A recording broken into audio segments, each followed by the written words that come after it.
कर रहा हूँ। मूवी शुरू होती है पहाड़ों से, जहाँ काफी तगड़ा स्नोफॉल हो रहा है और सब कुछ जमा हुआ है। यहाँ एक इंसान जिसका नाम है आइनर एक गाड़ी में एक जख्मी इंसान को लेकर जा रहा होता है जिसका नाम है योगेंसन। कुछ देर चलने के बाद ये अपने बाकी साथियों के साथ अलबामा शिप में पहुंच जाते हैं। यहाँ ये योगेंसन का इलाज करते हैं थोड़ा सा। अब हमें क्रिसमस के दिन का सीन दिखाया जाता है जहाँ ये शिप पर रह रहे हैं। इस जगह का नाम है नॉर्थ ईस्टर्न ग्रीनलैंड। इस दिन सभी लोग थोड़ा बहुत सेलिब्रेशन कर रहे होते हैं, जहाँ कैप्टन आइनर बोलते हैं कि जो खोजी जमीन का टुकड़ा ढूंढने गए थे उनमें से कोई वापस नहीं लौटा और योगेंसन भी मिशन में जख्मी हो गया है।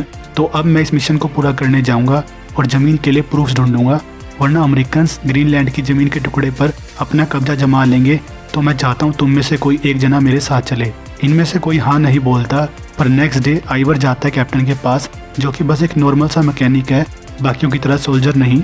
और ये कैप्टन आइनर को बोलता है कि मैं आपके साथ चलना चाहता हूँ, मेरे पास अभी कोई काम भी नहीं है। पर आइवर को अभी इतना एक्सपीरियंस नहीं होता। योगेंसन इसे थोड़ा बहुत समझाता है और बाकी सब लोग आइवर को बोलते हैं अब भी वक्त है, अपना फैसला बदल लो, तुम कुछ नहीं जानते कि इतनी ठंड में कैसे रहा जाता है। योगेंसन कैप्टन से बात कर रहा होता है कि अब आप इतने यंग नहीं रहे हैं, ये मिशन पे जाने की जिद छोड़ दीजिए, वरना आइवर की जान भी खतरे में आ जाएगी। कैप्टन बोलते हैं कि अगर हम जुलाई तक वापस ना आए तो तुम सभी लोग घर चले जाना। कैप्टन और आइवर डॉग्स की गाड़ी में मिशन के लिए निकल लेते हैं। रास्ते में ये पहाड़ों को क्रॉस करते हैं और हर जगह बस बर्फ ही होती है, उसके सिवा कुछ नहीं। वहीं ये रास्ते में अपना टेंट लगाते हैं, उसी में रातें काटते हैं और दिन में सफर करते हैं। कैप्टन आइनर मैप से आगे का रास्ता ढूंढते हैं और ये फिर चल पड़ते हैं आगे की तरफ और बर्फ और भी बढ़ चुकी होती है। जहां आइवर कैप्टन से पूछता है जब आप डेनमार्क की खोज यात्रा पर गए थे तो आपके दोस्त को क्या हुआ था। कैप्टन बताते हैं कि वो अपनी याद भूल गया था और बर्फ में मर गया था। उसके हाथ से लास्ट टाइम बस मुझे ये डायरी मिली थी जिसमें वो अपनी यात्रा के बारे लिखता था। सोचिए कैसी मौत होगी वो अकेले ऐसी जगह पर। इसके बाद ये आगे की तरफ चल पड़ते हैं और आइवर पूरी मस्ती में कुत्ते वाली गाड़ी को चला रहा होता है। कैप्टन इसे बोलते हैं कि इनकी स्पीड थोड़ी कम करो, पर आइवर से वो गाड़ी नहीं संभलती और इसका फेवरेट कुत्ता बियोन और वो गाड़ी खाई में गिर जाती है। जब कैप्टन और आइवर वहां पहुंचते हैं तो गाड़ी तो वहीं होती है, पर वो कुत्ता बियोन खाई में लटक रहा होता है। आइवर बियोन को बचाने की कोशिश करता है, पर रस्सी टूट जाती है और बियोन नीचे गिर जाता है। इसके बाद आइवर कैप्टन को बताता है कि इस घटना में 2 हफ्तों का डॉग फूड और थोड़ा बहुत और भी सामान और बियोन को खो दिया है। कैप्टन बोलते हैं कि वो बस एक कुत्ता था, मैं जानता था तुम्हें यहाँ लाने में रिस्क है, पर फिर भी मैंने सोचा कम से कम तुम मेरे ऑर्डर्स तो सुन लोगे। आइवर कैप्टन से पूछता है कि आप ऐसी खतरनाक जगह पर अकेले क्यों आते हैं जान की बाजी लगाकर, क्या आपका घर पर कोई इंतजार नहीं कर रहा। कैप्टन बोलते हैं मैं अपना काम दिमाग ठिकाने पर लगाकर करता हूँ, किसी चीज के बारे नहीं सोचता, और हो सकता है इस खोज यात्रा में तुम भी फेमस हो जाओ। अब चलो हमें सबूत ढूंढने होंगे। कुछ दिनों के सफर के बाद इनका खाना भी खत्म हो जाता है। इन्हें शिकार के लिए कोई जानवर नहीं दिखता कि जिसे पकाकर ये खा सके, और अब इनको अपने कुत्तों को ही मार के खाना होता है जिंदा रहने के लिए। आइवर कैप्टन से बोलता है कि हमारा खाना खत्म हो चुका है, क्या एक दिन हम हिम्मत नहीं हार जाएंगे। तभी कैप्टन को वहाँ कुछ पत्थर से बने हुए कैन दिखते हैं जो वहाँ पहले आ चुके लोगों ने बनाए थे। वहाँ कैन के अंदर इन्हें कुछ लेटर और थोड़ा खाना मिलता है। लेटर में लिखा होता है कि कुत्तों का खाना खत्म होने की वजह से हमें यहाँ से वापस लौटना होगा और पल्स चैनल नाम की कोई जगह नहीं है और हमारा काम यहाँ खत्म होता है। आइवर बोलता है मतलब हमें प्रूफ्स मिल गए, अब ये प्रूव हो जाएगा कि ग्रीनलैंड डेनमार्क का ही हिस्सा है, अमेरिकन का उस पर कोई हक नहीं है। कैप्टन बोलते हैं ये खुशी का मौका है, चलो वो सूप बनाओ जो तुम्हें मिला है। आइवर बोलता है अब हम घर जा सकते हैं, पहले अलबामा शिप पर जाएंगे फिर सीधा घर। ये दोनों वापस जा रहे होते हैं, पर इनका एक कुत्ता और मर जाता है ठंड से, और ये कुत्ते को खा भी नहीं सकते क्योंकि वो जहरीला हो चुका होता है थकान से। पर फिर भी ये उसे खा लेते हैं जिंदा रहने के लिए, पर कुत्ते को खाते ही इन्हें उल्टी हो जाती है क्योंकि वो जहरीला था। अब ये अपने बचे हुए 3 कुत्तों और एक गाड़ी के साथ आगे चल पड़ते हैं। थोड़ा और आगे चलने के बाद एक बर्फ से जमी हुई लेक के पास आइवर को एक सील दिखती है। आइवर वहां जाता है और शिकार करने की कोशिश करता है, पर तभी से पीछे से गोली चलने की आवाज आती है और सील भाग जाती है। जैसे ही आइवर कैप्टन के पास पहुंचता है, वहां एक भालू ने कैप्टन पर अटैक कर रखा होता है और वो भालू 2 कुत्तों को भी मार चुका होता है। आइवर भालू पर 2-3 गोलियां चलाता है और भालू सीधा कैप्टन पे गिर जाता है और बर्फ टूटकर पानी में चली जाती है, जिसके साथ कैप्टन और वो भालू भी अंदर गिर जाते हैं। पर आइवर कैप्टन को बाहर निकाल लेता है और कैप्टन की जान बच जाती है। इसके बाद कैप्टन जो भी फालतू का सामान होता है उसे जला देते हैं, क्योंकि ज़्यादा सामान को लेकर ये पहाड़ों पर नहीं चल पाएंगे और इनका लास्ट बचा हुआ कुत्ता भी मर जाता है। आइवर और कैप्टन अब पैदल आगे की तरफ जा रहे होते हैं। रास्ते में कैप्टन बोलते हैं हमें एक कैन बनाना होगा। कैन बनाकर कैप्टन उसमें वो सबूत छिपा देते हैं कि अगर हम दोनों वापस ना पहुंच पाएं तो हमारे लोगों को ये सबूत तो मिल जाएंगे। इन दोनों की हालत काफ़ी ख़राब हो चुकी होती है, पर ये फिर भी अलबामा शिप तक पहुंच जाते हैं।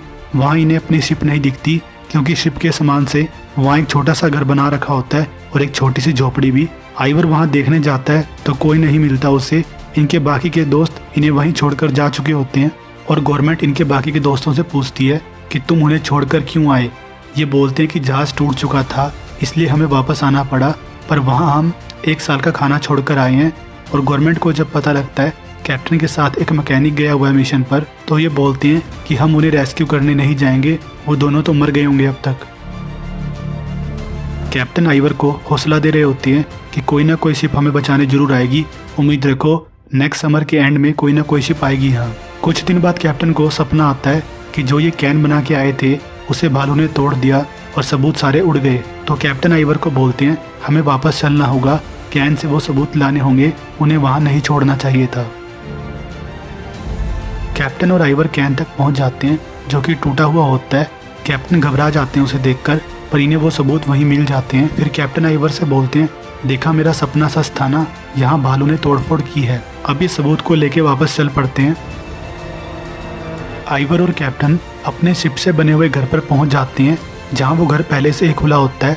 जब ये अंदर जाते हैं तो आइवर को वहां एक स्लिप मिलती है। जब कैप्टन उसे पढ़ते हैं तो उस पर लिखा होता है कि कोई इंसान इनकी तलाश करने आया था, पर उसे ये दोनों नहीं मिले तो वो वापस चला गया। अब इनके बचने की उम्मीद भी खत्म हो जाती है। कैप्टन आइनर अब काफी गुस्से में आ जाते हैं, तोड़फोड़ शुरू कर देते हैं। और इनका दोस्त योगेंसन गवर्नमेंट ऑफिसर से अब भी रिक्वेस्ट कर रहा होता है कि हमें बर्फ जमने से पहले एक बार फिर से शिप भेजनी चाहिए कैप्टन को बचाने के लिए।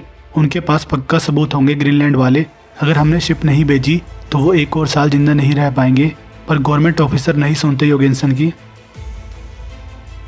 कैप्टन और आइवर अभी तक जिंदा होते हैं और बर्फ भी गिर रही होती है। कैप्टन अपने लॉकेट को देखकर अपनी बंदी याना के बारे सोच रहा होता है और कैप्टन की हालत बिगड़ रही होती है दिन ब दिन।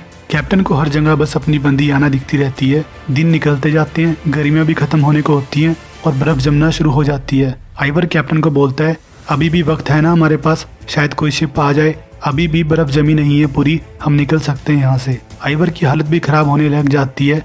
नाउमीदी के बादल हर जगह छा जाते हैं। कैप्टन अपनी बंदी के भूत से बात करते रहते हैं और आइवर बस उदासी में इंतजार करता रहता है मदद आने का। कैप्टन को कुछ दिन बाद एक सपना आता है कि आइवर उसकी बंदी याना के साथ सोया है और वो बोलता है कि मैं आइवर को मार दूंगा। इसके बाद कैप्टन जाके आइवर से लड़ने लग जाता है। आइवर कैप्टन को शांत करने की कोशिश करता है और बताता है कि वो बस सपना था, असलियत नहीं। कैप्टन वहाँ से बंदूक उठा के गोली चला देता है, पर वो आइवर को नहीं लगती और कैप्टन थोड़ा शांत हो जाता है और आइवर उस बंदूक को साथ वाली झोपड़ी में छुपा देता है। इसके बाद कैप्टन आइवर को सॉरी बोलता है और पूछता है कि हमारे पास कितना खाना बचा है। आइवर बोलता है अब कुछ नहीं बचा हुआ। तभी इन्हें वहाँ किसी चीज़ की आवाज़ सुनाई देती है। आइवर बाहर देखता है तो वहाँ एक बहुत बड़ा भालू होता है और इनके पास बंदूक भी नहीं होती, क्योंकि वो दूसरी तरफ झोपड़ी में रखी हुई है। थोड़ी देर बाद भालू की आवाज़ आना बंद हो जाती है। कैप्टन बाहर जाता है, बंदूक उठा लाता है। इन्हें फिर से बाहर कुछ आवाज़ सुनाई देती है। कैप्टन आइवर को उठाते हैं और बोलते हैं कि एक ही गोली बची है, बाहर लगता है फिर से भालू आ गया है, उसे मारना होगा। जैसे ही ये बाहर जाते हैं वहाँ कुछ लोग आए होते हैं और उन्हें कैप्टन का दोस्त योगेंसन ही लेके आया होता है और ये इन दोनों को घर ले जाते हैं और वो प्रूफ भी गवर्नमेंट तक पहुंच जाते हैं। कैप्टन और आइवर डेनमार्क के हीरो बन जाते हैं और प्रूफ्स देखने के बाद अमेरिका भी मान लेता है कि पियरली लैंड ग्रीनलैंड का ही हिस्सा है। और अब कैप्टन को अपनी बंदी नाया भी मिल जाती है वहीं स्टेज पर। दोनों पप्पी झप्पी करते हैं। इसके बाद गवर्नमेंट अब कैप्टन आइन और आइवर को सम्मानित करती है सबके सामने। Mr. Ivor Everson, thank you.